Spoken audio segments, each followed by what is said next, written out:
Hello students, how are you? Today we will learn one of the most important topics of English language, present simple.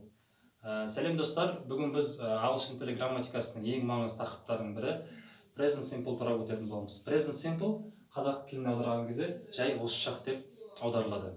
Енді present simple'ды қай кезде қолданамыз?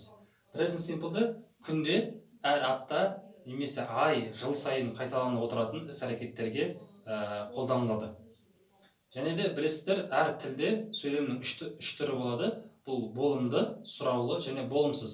Және осы present simple кезінде сұраулы және болымсыз сөйлемдерінде бізге do, does деген көмекші етістіктер көмекке келеді екен. Сол ашып айтсақ, I, you, we, they есімдіктеріне do қолданылады, ал he, she, it есімдіктеріне does қолданылады екен. Және де келесі ереже тек he, she, it есімдіктерінде және де болымды сөйлемде тек қана. Болымды сөйлемде етістікке s жалғауы жалғанады екен. Енді мысалдарға көз жүгіртсек. Бірінші мысал. Біз жаңа айтып өткендей, сөйлемнің үш түрі бар. Біріншісі болымды, бұны ағылшындар позитив дейді. Екіншісі сұраулы, оны question дейді. Және де үшіншісі болымсыз, оны негатив дейді. Бірінші мысал.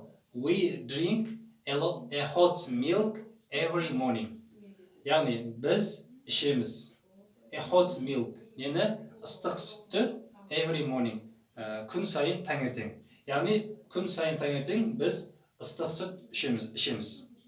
Енді осыдан сұраулы сөйлем істеу үшін, яғни question сөйлем істеу үшін біз жаңағы айтқан do, does деген екі көмекші етістік көмекке келеді дедік. Бұл жерде we есімдігі болып тұрғандықтан біз do көмекші етістігін аламыз. Ереже бойынша солай.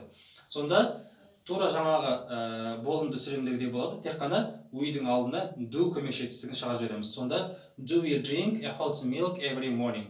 Яғни күн сайын таңертең біз ыстық сүт ішеміз бе деген сұраулы сөйлем шығады екен. Және де сөйлемнің келесі түрінде бұл негатив, яғни болымсыз сөйлемде жаңағы позитив, яғни болымды сөйлем сияқты болады. Тек есімдік пен етістіктің ортасында do not көмекші етістігін жалға жібереміз. Сонда we do not drink a hot milk every morning. Яғни күн сайын таңертең біз ыстық сүт ішпейміз.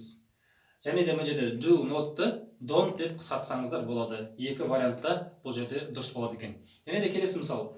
She loves to eat a lot.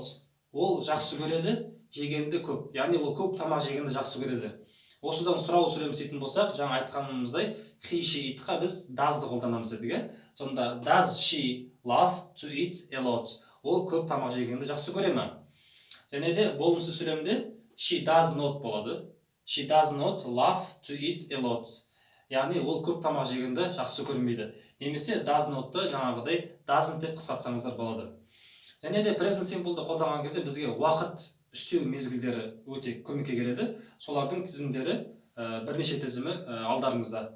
Солар айтсақ, always үнемі, sometimes кейде, usually әдетте, hardly ever өте сирек, never ешқашан, often жиі. Мысал келтірсек, I sometimes sing. Мен кейде sing, яғни өлең айтамын. Мен кейде өлең айтамын. We usually read a book. Біз әдетте кітап оқимыз. He always does sport. Ол үнемі спорт жасайды, яғни спортпен айналысады. You never tell me a truth. Сен ешқашан айтпайсың маған шындықты. Яғни мезгіл сөйлемдерін қолданған кезде осындай реттілікпен қолдансаңыздар болады. Сабақ түсінікті болды деп ойлаймын.